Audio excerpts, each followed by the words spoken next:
बिस्मिल्लाहिर्रहमानिर्रहीम। Welcome to online class of Pakistan international public school.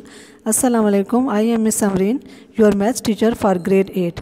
Are you all fine? Good. हमने पहली video जो बनाई थी उसमें हमने मैट्रिसेस के बारे में मैंने आपको बताया था और एक्सरसाइज 1.1 के क्वेश्चन नंबर 1, 2 हमने सॉल्व किए थे। आज उसका रिमेनिंग पार्ट है जिसमें हम क्वेश्चन नंबर 3 से सॉल्व करेंगे। Open your books and copies. See page number 6। Question number 3 है, if a is equal to 3 2 -4 -2 5 0 2 1 5 -3 4 6 give the following elements a 1 2 a 2 3 a 3 2 a 4 3 a 1 3 a 3 3।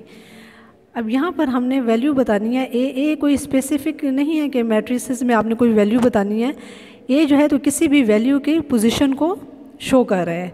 अब इसमें 1 2 जो है तो इसको आप A12 नहीं पढ़ सकते बल्कि A1 2 पढ़ेंगे। फर्स्ट जो इसमें 1 आपको रिप्रेजेंट कर रहा है रोज़ को और 2 जो रिप्रेजेंट कर रहा है वो कॉलम्स को। अब यहाँ पर भी है A जो 2 है वो रो को रिप्रेजेंट कर रहा है और 3 कॉलम्स को। अब इसमें जो हम सॉल्व करेंगे, सॉल्व क्वेश्चन मैं आपको बताती हूँ।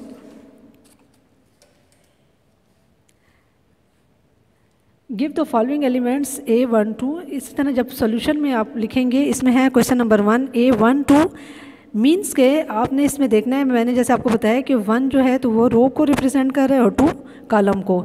मीन्स के first row second column.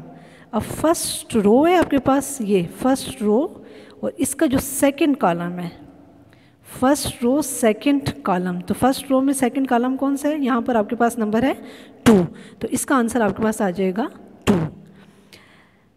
Second part है A2 3 A यानी 2 सेकंड रो थर्ड कॉलम। अब सेकंड रो है, सेकंड ये फर्स्ट रो है, ये सेकंड रो और फिर यहाँ पर थर्ड कॉलम, उसमें कौन सा नंबर आ रहा है आपके पास? 0। इसी तरह एज इट इज़ आपने करना है आगे। इसके बाद नेक्स्ट क्वेश्चन है question number 4, which of the following matrices are equal. यहाँ दिया है A 2 5 1 3 B 2 5 4 3 C is equal to 1 + 1 4 3 + 2 2 + 1। अब ये आपको प्लस फॉर्म में दिए, लेकिन इसका यही मतलब है कि 3 + 2 ये 5 हो जाएगा, 2 + 1 3 और 1 + 1 सिर्फ इसको एडिशन फॉर्म में लिखा हुआ है। इसी तरह है D इज इक्वल टू 2 4 + 1 1 3। अच्छा, सोल्यूशन से पहले आपको बताना चाहेंगे कि इक्वल का मतलब ये नहीं है कि आप लोगों ने देखना है कि इसमें 4 एलिमेंट्स हैं तो इसमें भी 4 एलिमेंट्स हैं, इसमें प्लस में है तो यहाँ पर प्लस में है। इसमें ये देखना है कि वैल्यूज़ इक्वल होनी चाहिए। फॉर एग्जांपल यहाँ 2 है तो दूसरे में भी 2 हो, यहाँ 5 है तो सेकंड में भी 5 हो, यहाँ 1 है तो सेकंड में भी, यानी जो आप मैट्रिसेस देखेंगे जिसमें इक्वल आ रही है उसमें भी 1 हो, यानी वैल्यूज़ आपकी इक्वल होनी चाहिए।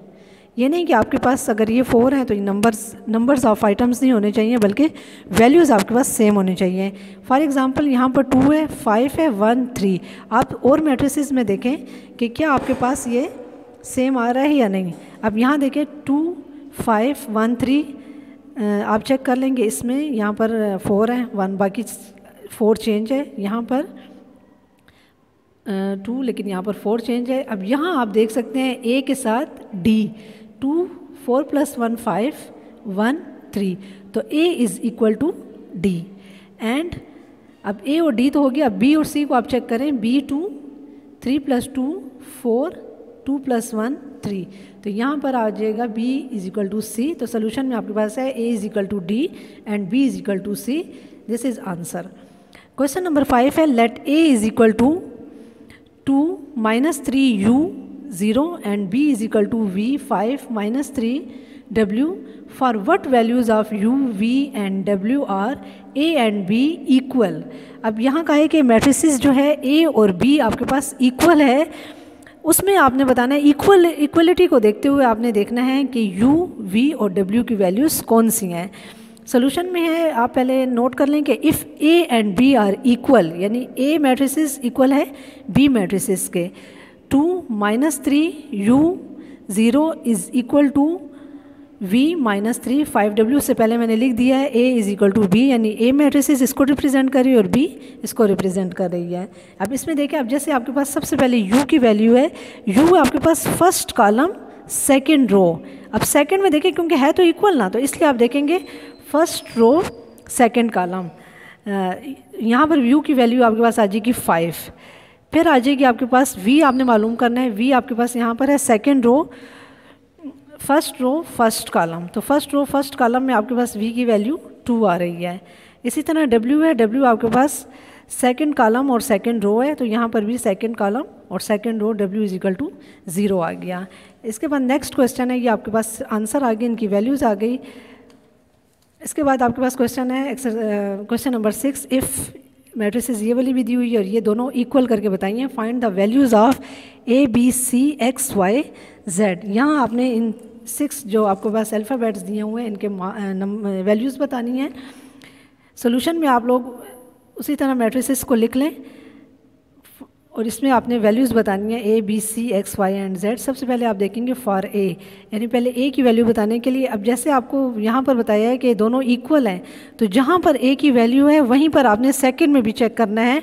अब यहाँ देखें, आप फर्स्ट उसमें देख लें, यहाँ पर है a माइनस 1। अब ये कहाँ पर आ रहा है, ये फर्स्ट रो सेकंड रो है और सेकंड कॉलम है। अब इसी तरह यहाँ पर सेकंड रो सेकंड कॉलम में आपके पास -3 है, दोनों इक्वल हैं, इसलिए आप लिख लेंगे for a minus 1 is equal to -3। Constant आपको पता है कि कांस्टेंट एक साइड पे होते हैं और वेरिएबल एक साइड पे, a वेरिएबल है और -1 कांस्टेंट है। ये उस साइड पे जब जाएगा तो इसको माइनस सब्ट्रैक्ट हो रहा है, तो वहाँ जाके एडिशन हो जाएगी। Add 1 on both side, a minus 1 plus 1 is equal to -3 plus 1, a is equal to, यहाँ पर आपके पास -1 प्लस 1 कैंसिल हो जाएंगे, -3 प्लस 1। रफ वर्क में आप चेक कर सकते हैं कि -3 प्लस 1 माइनस प्लस माइनस हो जाएगा और जो बड़ी वाली वैल्यू के साथ आपके पास साइन आएगा और 3 में से 1 माइनस कर लें तो 2 आ जाएगा। ये आपके पास वैल्यू आ जाएगी a is equal to -2। For b minus 3 is equal to 2b plus 4। अब यहाँ पर भी -3 आपके पास सब्ट्रैक्ट हो रहा है, वहाँ जाके इसकी एडिशन हो जाएगी।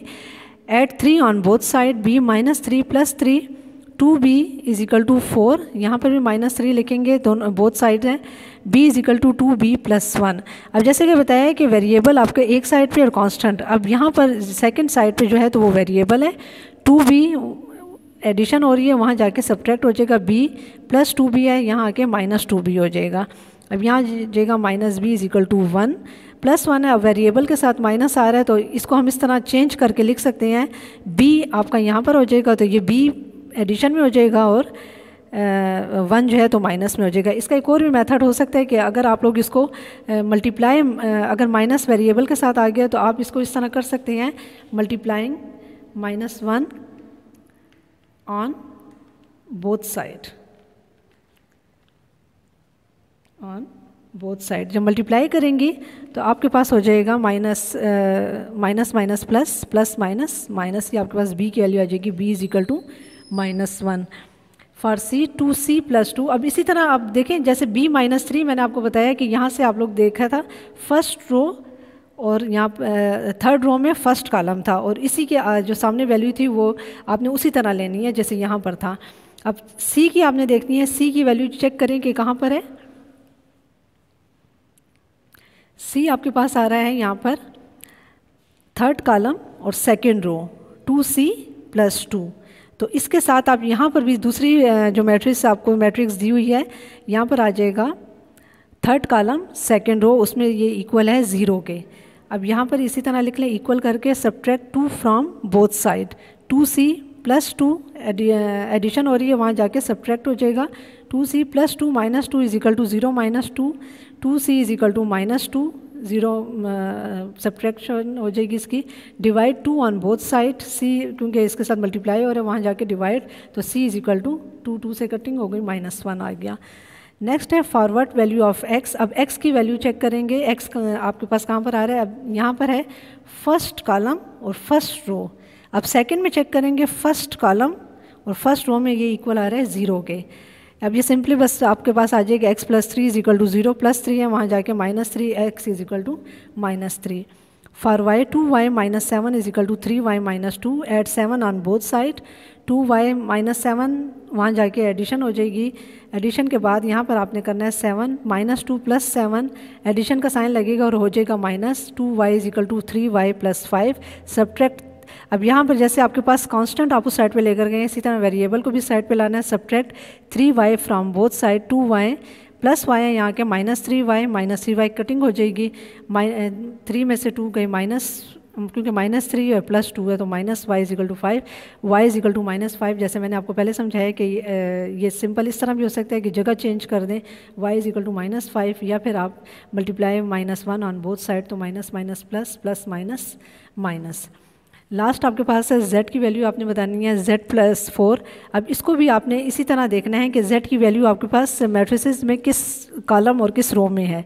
अब यहाँ आप चेक कर सकते हैं। अब देखिए first row second column z plus 4, यहाँ पर आप चेक करें z की वैल्यू, क्योंकि ऐसा नहीं हो सकता कि अगर यहाँ पर है और यहाँ पर कोई वैल्यू z की आ रही है तो नहीं, आपने फिर उसको अलग सॉल्व करना है, इसको अलग सॉल्व करना है। लेकिन अभी तो ये सिर्फ एक ही आ रही है।